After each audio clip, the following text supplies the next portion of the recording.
Welcome to vibe news. గతంలో పెళ్లి సంబంధాలు అంటే మ్యాక్సిమం మేనరికాలు చూసుకునేవారు. కాని పక్షంలో తెలిసిన వారి ద్వారా వచ్చిన సంబంధాలు చేసుకునేవారు. అప్పటికీ కాని పక్షంలో పెళ్లిళ్ళ పేరయ్యలకు ఆ బాధ్యతలు అప్పగించేవారు. తర్వాతి కాలంలో ప్రేమ పెళ్లిళ్ళు ఎంట్రీ ఇచ్చాయి. ఆనక మ్యారేజ్ బ్యూరోలు, ఆన్లైన్లో పెళ్లి చూపులు ట్రెండ్ వచ్చింది.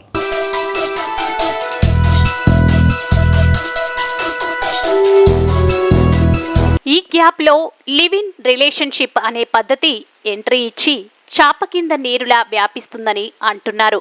ఆ సంగతి ఎలా ఉంటే ప్రస్తుత కాలంలో తాజా ఓ కొత్త ట్రెండ్ తెరపైకి వచ్చిందని తెలుస్తుంది. ఇది ముందు జాగ్రత్త, అతి జాగ్రత్త లేక మరేదేనైనా అనే సంగతి కాసేపు పక్కన పెడితే ఇప్పుడు ఈ ట్రెండ్ వైరల్గా మారుతుందని అంటున్నారు.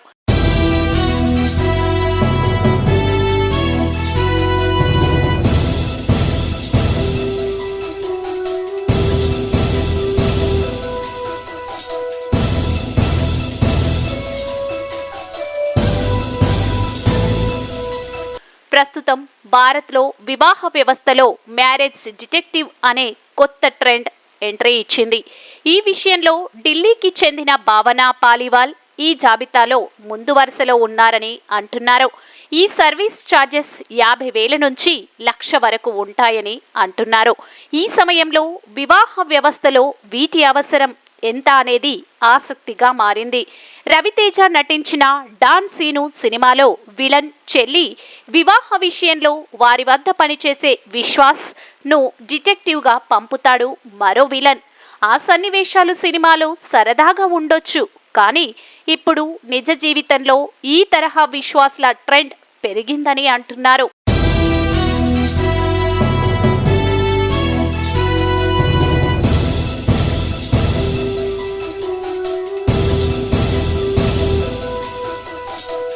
వివాహం చేసుకోబోయే యువతీ యువకుడికి సంబంధించిన విషయాలు, జీతం, అలవాట్లు, గత బంధాలు, సమాజంలో ఉన్న పేరు, ఇప్పటికే చెప్పిన విషయాల్లో ఏమైనా విషయాలు దాచిపెట్టారా మొదలైన విషయాలను వీరు పరిశీలిస్తారని అంటున్నారు. ప్రధానంగా విదేశీ సంబంధాలపైన వీరు దృష్టి పెడుతున్నారని అంటున్నారు. అయితే వివాహ వ్యవస్థ అనేది పూర్తిగా నమ్మకంపై ఆధారపడి ఉంటుందని ఒకరంటే, పెళ్లికి ముందే పూర్తి విషయాలు కనుక్కుంటే తర్వాత బాధపడాల్సిన అవసరం ఉండదనేది చాలా మంది అభిప్రాయంగా ఉందని అంటున్నారు. దీనివల్ల వివాహం అనంతరం వచ్చే సమస్యల సంఖ్య తగ్గే అవకాశం ఉందని చెబుతున్నారు. ఇక ఈ వివరాలు సేకరించడం కోసం డిటెక్టివ్లు, కెమెరాలు, GPS ట్రాకర్లు, మైక్లు మొదలైనవి ఉపయోగిస్తారని అంటున్నారు. ఇలా మొదలైన ఆప్షన్స్ ఎంచుకొని సదరు యువతి యువకుడి వివరాలను రహస్యంగా తెలుసుకుంటారని చెబుతున్నారు. అయితే డిటెక్టివ్లు వాస్తవాలు తెలియజేస్తారు, కానీ వివాహ బంధం నిలబడేది, బలపడేది ప్రేమ నమ్మకాల వల్లే అనేది చాలా మంది చెప్పే మాట.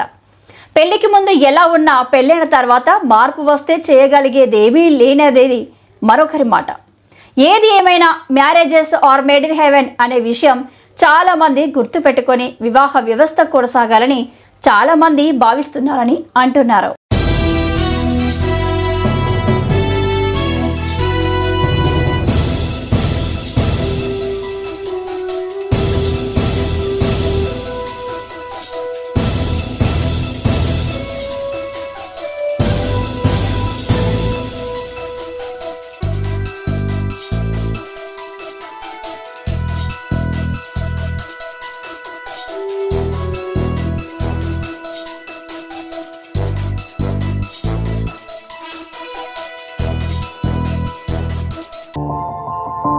మా ఛానల్ని లైక్ చేయండి, షేర్ చేయండి, సబ్స్క్రైబ్ చేయండి. మరిన్ని అప్డేట్స్ కోసం పక్కనే ఉన్న బెల్ బటన్ నొక్కండి.